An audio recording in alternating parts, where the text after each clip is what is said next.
There's a giant pit in the middle of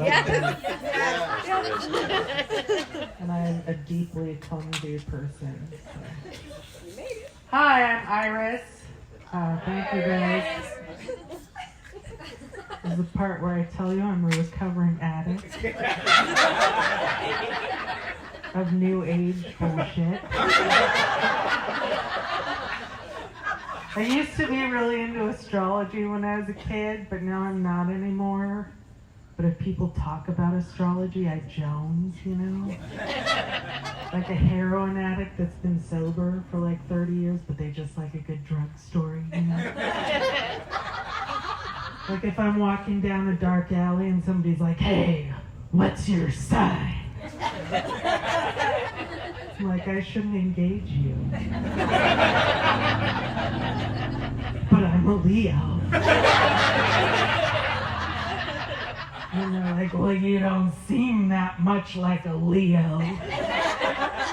And I'll be like, well, that's because my moon's in Virgo and my rising sign's in Gemini, just like Madonna. And then I start hoping somebody will be like, I'm an Aquarius, water signs, woo! So I can be like, actually Aquarius is an air sign, bitch. The thing that always snaps me out of it though are Scorpios. Yeah. There's always that one Scorpio. It's like, I'm a Scorpio, so like I'm really sexual. And then you're like, fuck you, I'm really sexual too. And then they're like, no. You don't get it. Like, I'm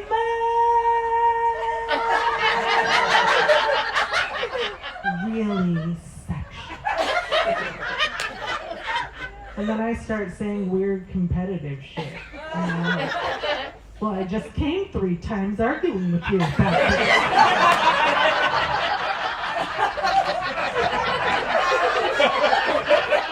I de-virginized myself with a banana and I still haven't had a dick that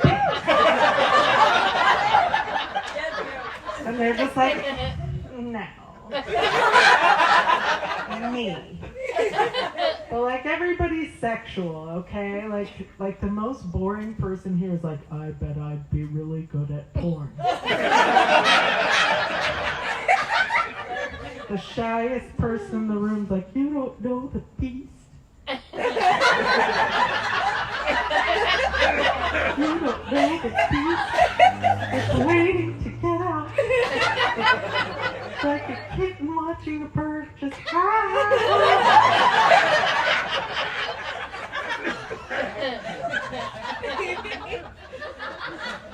I recently moved in with another single person, which is nice because my roommates before were a new couple. And they were in that honeymoon phase. Yeah, where everything they have in common is a revelation. Like they were making a meal and he was cutting vegetables. He goes, this knife is nice and sharp. If there's one thing I hate, it's a dull knife. And she goes, oh my God. Me too. I hate a dull knife too. And I was just like, really? You both hate dull knives? Imagine that. Imagine the 2 people on this planet who hate tools that have lost their proper functioning. I found out she moved him in with us because she went out of town and he just fucking didn't leave. Like he just like slept in her bed and then listened to podcasts in my living room with no headphones. Oh man. Like a fucking monster. He thanked me for running the dishwasher like I was the one dirtying up dishes in the apartment that he pays for. And then at one point he was like, hey Iris, if you need me to leave so you can have some, privacy, just let me know. But he said it in this way, like, we both know you're not fucking. So it's fine that I'm here all the time, right? Yeah. Like sitting around in my bathrobe drinking gin and sobbing doesn't require privacy. I'm an atheist. I didn't realize how much of an atheist I was till I listened to this podcast. And it was about this couple, and their child was dying of cancer. Wait for it. And the dad was up all night comforting his sick child. Nothing was working, so he decides to pray, and the child stops crying. And I knew I was an atheist because my reaction was, fuck this podcast.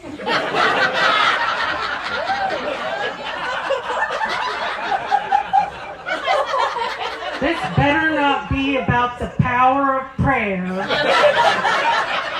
That baby better die. And then I was like, what the fuck is wrong with me? I would rather a baby die and fit my view of the world than have there be a God, really? I need to learn some spiritual lessons. So I listened to the rest of that podcast. You guys know what happened? That baby died. Yeah, well, you can't cure terminal cancer with prayer. It's just not going to happen. Don't get me wrong, I pray, If I'm late for work, I pray. My bank account's low, I pray. The cops behind me, I pray. I'm not saying don't pray, I'm just saying diversify your tactics, collect some yogurt lids once in a while. Maybe. Do a walkathon. Major in a science. Hope I'm not bringing you guys down. That's good. I've been fired a lot for not sounding happy enough. I don't know if that's a surprise. This is just how I sound. I sound like a less effeminate, more suicidal Benson. First time it happened, I waxed this woman's anus. Which is what she was paying me to do. I wasn't her waitress, and I waxed her anus. But I feel like there's a special place in hell for somebody that puts their ass in your face and then complains to management about your demeanor.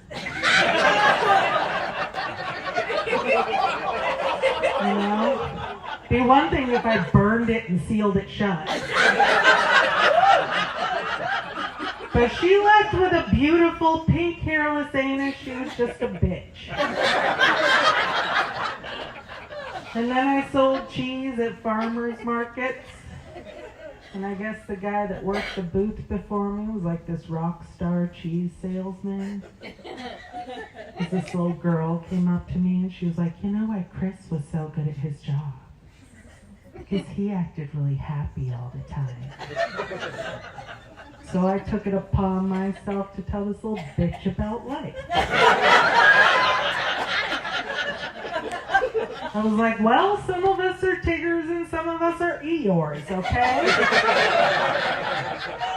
Someday you're going to bite into a chocolate-covered turd, and you know why? Because the person that sold it to you acted really happy. There's a reason they're called Happy Meals. Some service jobs, you don't want the person acting happy. If you're getting a rape kit done, you don't want your nurse practitioner being like, oh my goodness, somebody had a rough night. Come on, let's have a smile. You know what you need to do, Debbie Downer? You need to watch some more cat videos. Maybe some meditation will take your mind off this petri dish that's never going to get tested.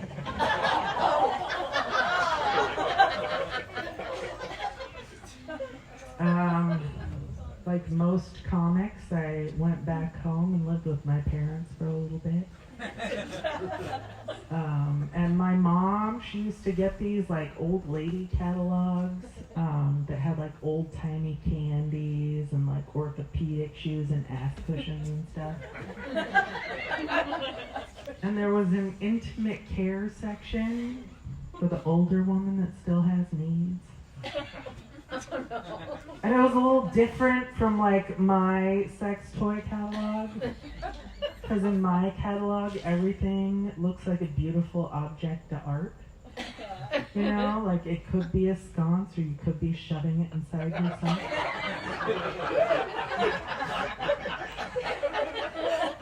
But in my mom's catalog, they were all very like anatomically correct and like veiny and dismembered penis-y looking.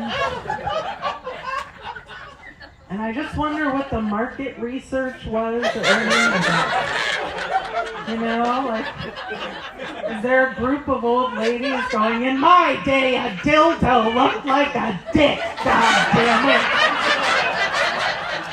Why, when I was a girl, we used a cadaver penis. And we had one for the whole town, and you had to earn your turn with it.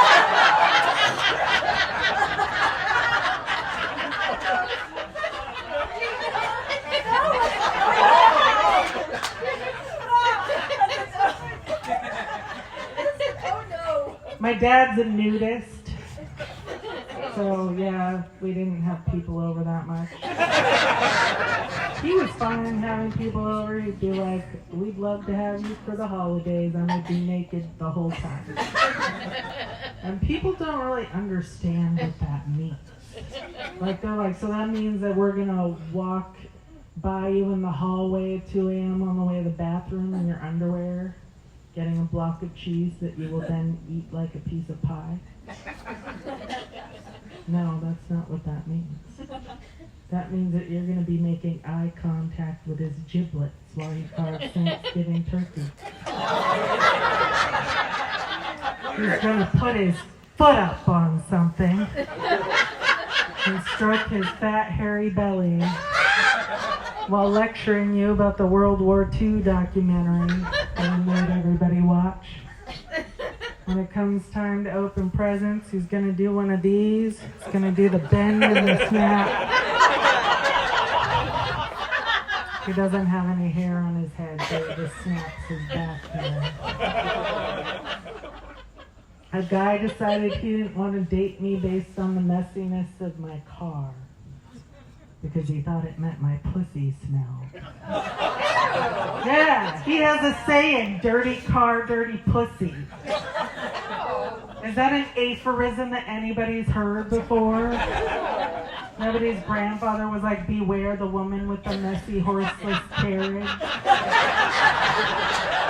For her flower doth not smell like a rose. I feel like we would have seen a Mythbusters episode about that. And then I found out he'd only been with like 3 women. I took stats in college.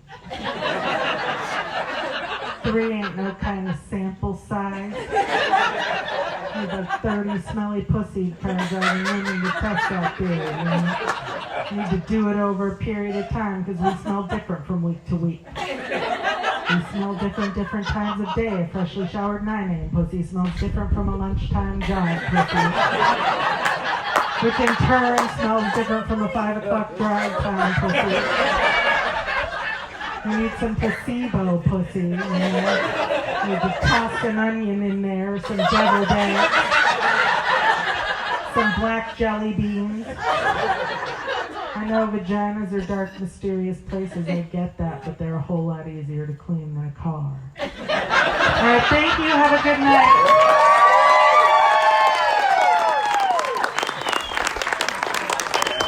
Keep it going for Iris Benson, everybody.